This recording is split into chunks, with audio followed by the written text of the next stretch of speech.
Back to another episode of the Cash Physical Therapy Headquarters podcast. Today, we're talking about how to build a lifestyle business as a cash physical therapist within 12 months. Because we found after this most recent live event that we had in Scottsdale, Arizona, where over 100 cash physical therapy entrepreneurs flew in from across the country. We had people fly as far as Hawaii to come in and join how to scale their impact and their revenue without scaling their workload. That had a surprising number of people have a misconception around what a lifestyle business actually is and how you can actually create one and how quickly you can actually achieve such a thing. So inside of this episode, we are going to break all of that down and cover the 3 phases of being a cash physical therapy practice owner. So if you're here, don't forget to like and subscribe. Give us some love. We love hearing from you. And if you have any questions, drop them in the comments. And if you have a guess at what a lifestyle business actually is, drop it in the comments. I'd love to see what those of you what you think that actually means. I think the internet entrepreneur bros kind of created this misconceived notion of what it actually means, and a lot of people are getting stuck in their businesses as a result of that. So before we dive in, I know Ben has a tremendous, a lot of information and feelings about this topic. So before we do, I want to show you a quick highlight reel from our recent live event. Check it out. It's going to be amazing. I know the team has poured their heart and soul into what's going to unfold here over these next 3 days. At our core, we wanted to help make people's lives better. We wanted to give people the resources, the training, the confidence, and the belief in themselves to actually be able to start to live life on their own terms, be able to control what it is that they get to do in life, free to choose how it is that they live their life, and most importantly, be able to choose who they help, how they help them, and most importantly, when they get to help these people.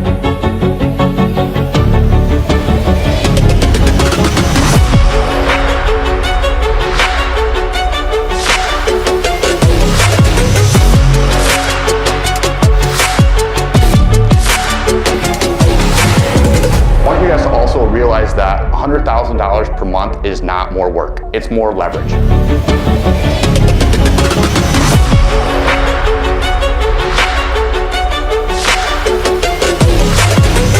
So if you're going through a challenging leg within your business right now, just know that is a blessing. That's a blessing that is for you to help shape you into the version of yourself that you need to be.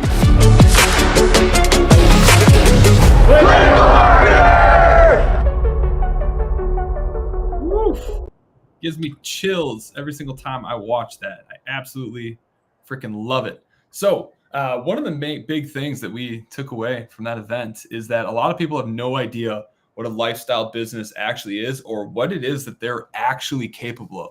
Ben, you wanna chat about lifestyle business with me for a little bit? Yeah, no, I think it's an important topic to talk about because it's a trap that I kind of fell into as well. I think there's a lot of people that oversell and overhype a lifestyle business. You can achieve a lifestyle business, but it's not, in my opinion, through the mode that it's hyped up to be. So yeah, I think it's important to kind of define what a lifestyle business is and what a lot of people hype it up to be. For me, what I thought a lifestyle business was, what a lot of people hyped up was, you essentially just create a job for yourself. You treat 3 days worth of patients, and then that's it. You can live off of 3 days worth of patients. You treat about 15, 20 patients, and you were able to replace your income. Great. Now you can kind of just do whatever you want the rest of the 4 days. And that's just simply not the truth and the reality of it. I promise there's nothing lifestyle about it. That was actually the most challenging time within my practice. It was when I was working the hardest, and it's when I was working the longest, because the reality is it's not just treating 3 days worth of patients. Okay, how do you get those 3 days worth of patients? How do you keep those 3 days worth of patients? Patients get better, they discharge. So you have to do all the marketing to get the people in the door. You have to do workshops on the weekday evenings. You have to do workshops on the weekends. You have to do all the sales, all the phone calls.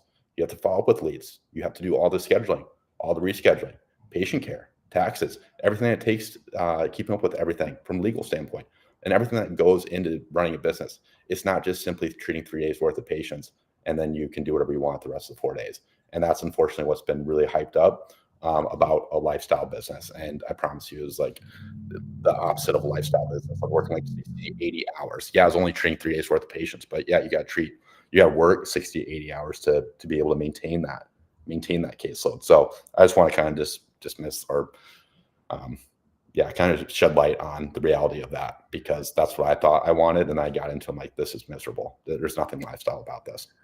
Yeah. Most physical therapists who are leaving their jobs to go and start their own practice, they're getting sold this plate of bull that life is so much better as a business owner, and to start their solo practice, never realizing that in most scenarios, their life becomes substantially worse once they actually start their own business. Sure, you might not have a boss and you might be able to set your own hours, but at the end of the day, as you said, Ben, you are taking on a tremendous amount of responsibility. You are now playing the owner, the clinic director, the treating PT, and you have all of these additional burdens that are placed on top of you, in addition to the weight of being able to provide for your family. And what it creates is a bunch of people trading in their old boss for a much, much crazier boss, because you have to work insane hours. And for the most part, you're making substantially less money.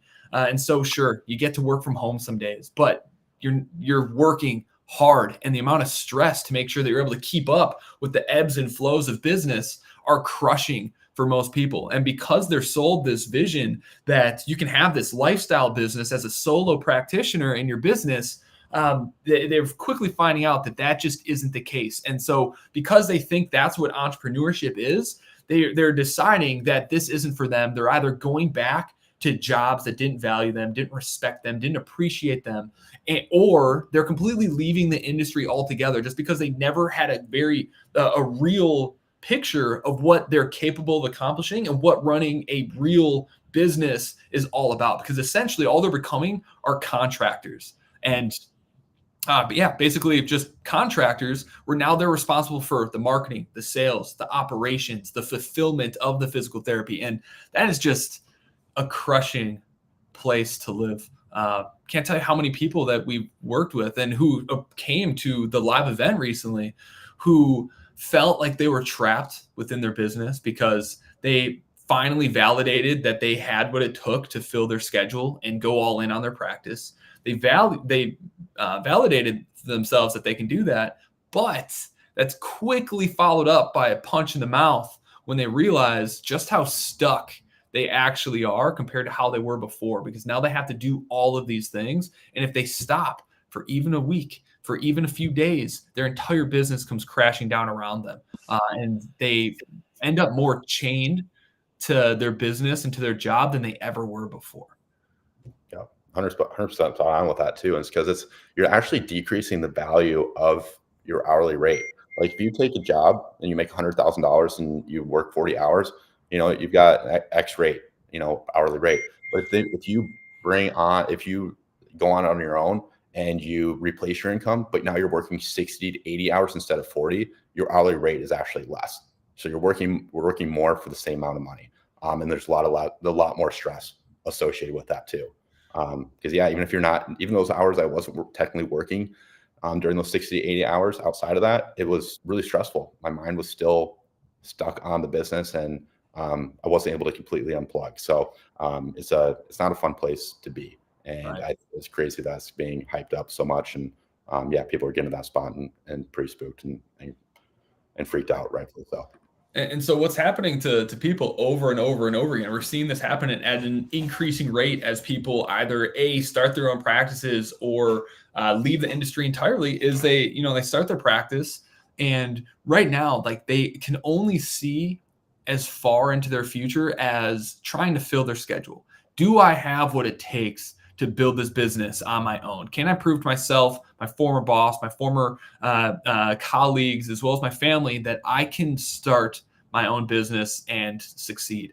And they never think about what comes afterwards when they actually do get busy. Because once you're busy, sure, that is the first milestone, but now you're in the riskiest place that you can be, because now you're all in. And if anything slows down, you're stuck. And most people are burning out because they're staying there. And what they ended up doing is they became a slave to the machine that they built. And now they're questioning if this is really what they want to do for the rest of their lives, not realizing that there's a phase 2 and a phase 3 that they need to follow. And so what we've seen happen over and over again, people who had never intended to be an entrepreneur, starting their practice, using our systems to fill their schedule and get busy. And then after 2 to 3 months of being consistently full, they're starting to realize it's like, oh my God, this is so much work. I don't have enough time to keep up with all the things that I need to do. And sometimes people just think that's the way it is until someone tells them that's like, now you're ready for phase 2, which is actually building the business,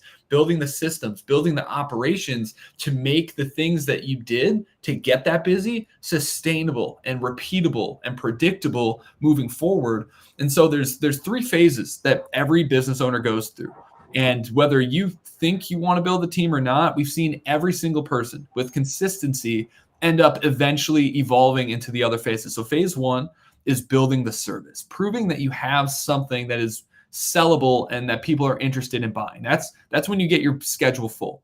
Okay. So now you're a job owner. Phase 2 is actually building the systems, the operations, and the predictability into that service to turn it into an actual business. And if that business is any good, then you get to move on to phase 3. Phase 3 is where things really start to get exciting, where you really start to unlock the true lifestyle business potential that you can create for yourself, that Ben has been able to create for himself, that I've been able to create for myself, where instead of building the business, you're not focused on building the team that builds the business.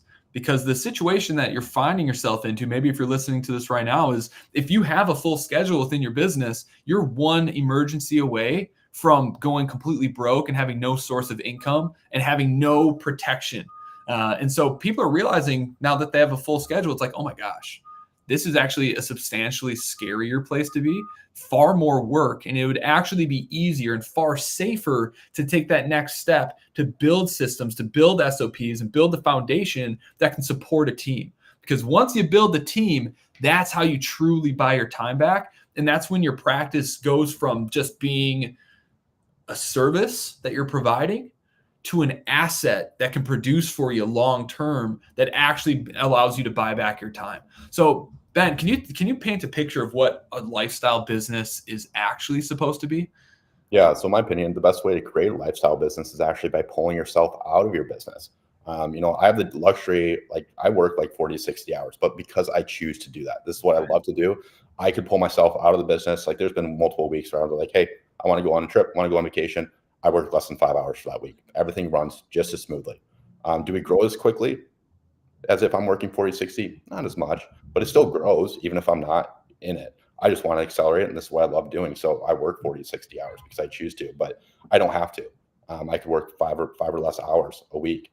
And so I want to ask you guys, what is the better lifestyle business? The one where you're doing literally everything in it, or that you built a team to leverage their time and their expertise so you can get your time back and have whatever lifestyle that you want? Right. The easiest way that I've come to define it is, and this is what we've wanted from the very beginning, since I started my first business when I was 19 years old, is I want to help who I want, how I want, and most importantly, whenever I want. And if you don't have the choice to choose who, how, and when, you don't have control and leverage over your life. Now, a lot of people, when we say like buy back your time, remove yourself from treatment, they see that as like, well, what would I do? I don't want to just do nothing. What Ben just illustrated is, even though we don't have to work, we do because we love the art of problem solving. We love building things. We love creating momentum. We love helping other people change their lives. And in order to help more people change their lives, we need to continuously be working on ourselves. And so having a lifestyle business doesn't mean we're sitting on the beach drinking mimosas. Lifestyle business is all about having the choice to go and do that and being able to do that if you wanted to. But then ultimately, religiously, relentlessly working on yourself and working on your business to continue to build that momentum, to see how far it is that we can actually go within our business and within our practices and how much big of an impact we can actually create. And so it's all about freedom, the freedom to choose ultimately and have that flexibility to be able to start to invest into other areas of your life. Because even if you get a business, a practice successful and you're doing $50,000, $60,000, $70,000 a month, or like Ben, where you're, what are you doing now, Ben? 150? We just did 179 last month. Hey, congrats. Is that a PR? That is a PR. Yeah. Hey, let's go. That's amazing. Give Ben some love because that's incredible. And so it's not just about having that one business, because having one income stream that's also risky. There's one thing that maybe your practice gets shut down, maybe another pandemic hits and your practice gets shut down. But now you're stuck and you don't have an income stream. And so the other element and the other side of having a lifestyle business is turning your service into a true asset that produces passively, whether you're there working in it or not, and then being able to reallocate those funds and assets into other financial income streams so that you're stacking the deck in your favor, where now you have all the leverage in the world, where it doesn't matter if one financial stream shuts down because you have these other ones that were funded by the initial investment stream. And now your life, your family, the impact you're able to have is operating on an entirely different level. And that's where true financial and time freedom comes from. But it starts from realizing that you're trapped in your business and making the decision and commitment to yourself that you're going to put yourself in a different position so that you can have something that you know is going to protect and provide for you and your family, whether you're on a beach somewhere or you're working on a passion project at home. And that's what Ben gets to do every single day. Yeah. It's like, that's the big thing. It's like the freedom to choose. That's what it all comes down to. How do you want to spend your days? Right. I certainly don't want to spend it having to work with whoever will pay me and being at their becking whim and call and not having the ability to focus on other things in life that make me happy, because we don't want to just work. That's not what life's about. Life's about being able to pour into our loved ones, being able to laugh as much as humanly possible, being able to take time to just decompress and contemplate like what it is that we really want our life to mean. And we're more than just physical therapists. We're more than just business owners. And if you're not building a business with the intent of making your life easier and the world better, then you probably shouldn't even get involved with entrepreneurship, because it is going to make your life harder. In entrepreneurship, your life has to get harder before it gets better. And most of you, because of the lies that are being spewed from coaches that are out there, all you're doing is making your life substantially harder and wearing it like a badge of honor. Where's the honor in that? Yeah, I see that so often. And it's usually people that would like to scale, but they don't want to, go through the heartache and just the difficulty of what it takes to do it as well. And you go back to, you said something earlier about, it's kind of a tangent here, but you said something earlier about you started your own business. Now you don't have a boss. But what people don't realize is now you have 20 bosses. Who are those 20 bosses? Your 20 patients. That's who you report to. That's who you're responding to. And so I think that's also something that I didn't realize, that really I just, at that point where it's just me, I did have bosses. I had 20 of them, 25, and they were all my patients, right? Those are your bosses now. So now you're reporting to multiple people. So I think that's something that a lot of people don't realize as well until they get into the mix of it. So really just what I'm trying to do is forecast for you guys, so you know what is upcoming if you're not quite at the stage yet, or thinking about making this jump and making this leap. I do feel strongly that if you really want to have a lifestyle business, you have to go into entrepreneurship with the understanding that you're going to need to hire a team to get your time back and have the lifestyle that you want as well. Right. Because it's all about creating leverage. You left your job and started your practice. Probably, you never intended to be a practice owner. You never intended to be an entrepreneur. You were forced into it by unfair circumstances, and you're just dealing with it. Not realizing that in your effort to create more leverage within your life, you gave up all of your leverage because you didn't see far enough. You didn't create a big enough of a vision for what it is that you actually wanted. And if what you truly want is to have more time freedom, to be able to be a more present parent, to be a better partner to your spouse, boyfriend, or girlfriend, whatever it might be, then you need to be able to take control. And in order to do that, you're going to have to relinquish control first, because growth and control are opposing forces. And many of you are stuck within your businesses and you're not growing because you are terrified to give up that control. And rightfully so. Building a team and building systems and asking for help and investing in coaching, all of these things take a very real sense of courage, because you have to step into the unknown in order for you to grow. It's just the nature of growth. It is unpredictable. It is chaotic. and you can't move forward without it, right? And so hiring a team is terrifying, but not half as terrifying as being stuck exactly where you are for the next 5-10 years or until you retire. Yeah. If you're listening to this, do you want to be exactly where you are 10 years from now, 5 years from now? What is it you want your life to look like? And once you decide what that is, then we can start to have the discussion about like, okay, how do we get there?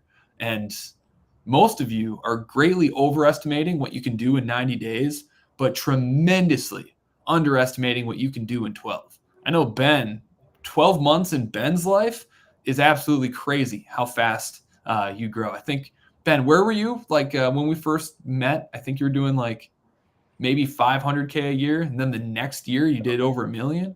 Yeah, I think Right? we met. That was in early 2020. We were doing probably about $250,000 at that point. And yeah, then the following year we were doing $1 million. Now we're doing $2 million. So yeah, things can change really quickly if you're leveraged. I have to realize that you made a good point, Jordan, about I realized that, hey, if I don't hire, I'm going to continue to do this for 5 years, 10 years. There's nowhere to grow.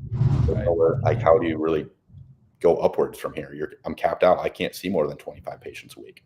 Personally, that was my cap, and I was working 68 hours. It's like there's no way I can possibly see more patients. And also, if you really want to make a bigger impact, you're only one person. How big of an impact can you make directly when you're just delivering all the services? Yep. If you bring on a team, now we help. Last month, we helped over 400 individual patients. If this was just me, we would have been capped at like 25, 30. Right?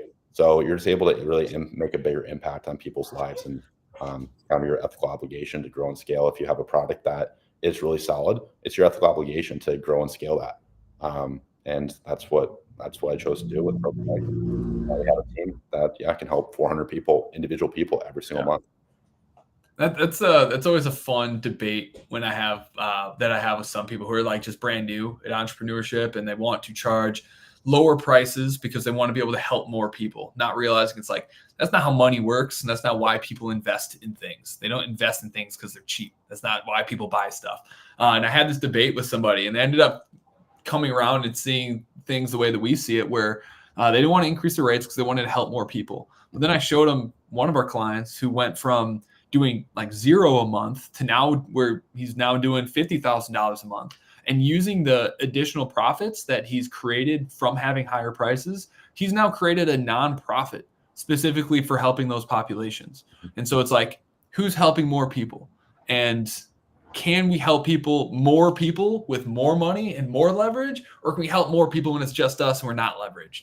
And it's just like the scope of people's vision for what they can do is understandable, but it's actually it's really, really sad, because just in the last year, we've helped 7 of our clients who on average started with us doing around $12,000. We actually have all the data to show this, but the average client started with us doing around $12,000.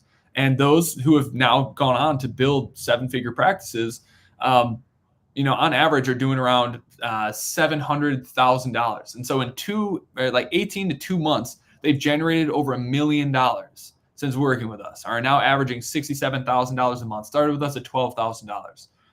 That is a massive life change in just a year and a half to 2 years. On average, the clients who have worked with us for just a year, on average, they start with us doing just under $10,000 a month. Whereas today, on average, the clients who have worked with us for a year are now doing $37,000 a month. So on average, in 12 months, they've added an additional $27,000 a month to their practice while having better systems and more delegated tasks, so they actually have more time. So not only are they more leveraged and have more time freedom, they have an extra $27,000 to play around with. So they're going on more vacations, they're being more present partners and parents, and they're doing more of the things that they just love to do in life, where they're taking longer weekends and taking days off during the week and taking their kids to the zoo midday or surfing midweek. And it's crazy how much people's lives can actually change. And it has very little to do with the actual strategies and tactics that they're implementing. Okay, what's creating these lifestyle businesses for people where they have true time and financial leverage, it has much more to do with what they actually believe they can do.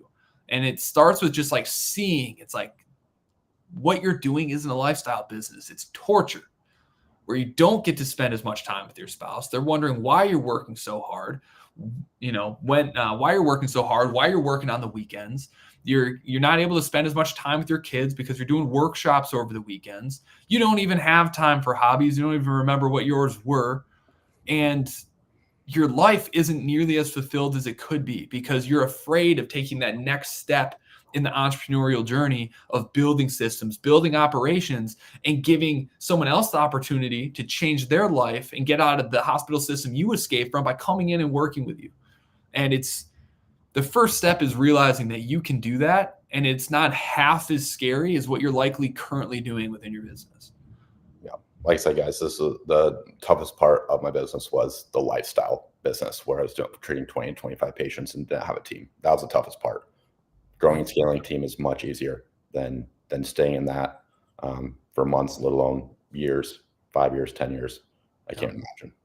And I will say, right now, for many of you, there's probably no better feeling than seeing your patients' lives change because of the work that you've been able to do with them.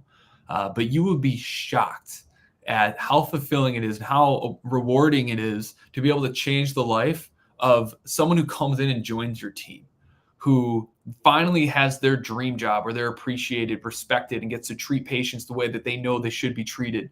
And when you are able to change the life of someone who not only works for you, but works for you because they believe in what you're building, they believe in you as an individual, when their life starts to change because they chose to believe and invest in you, that is the greatest feeling in the entire world. I'd imagine the only feeling that could be better than helping your own team win and seeing their life change is seeing that happen within your own children. I'd imagine that's the only thing. I don't consider my team like children, but it is that same kind of love and that respect of these people are depending on you, and you're able to deliver on that and be able to see that change. That kind of validation within your own self is truly, truly a blessing that changes you for sure.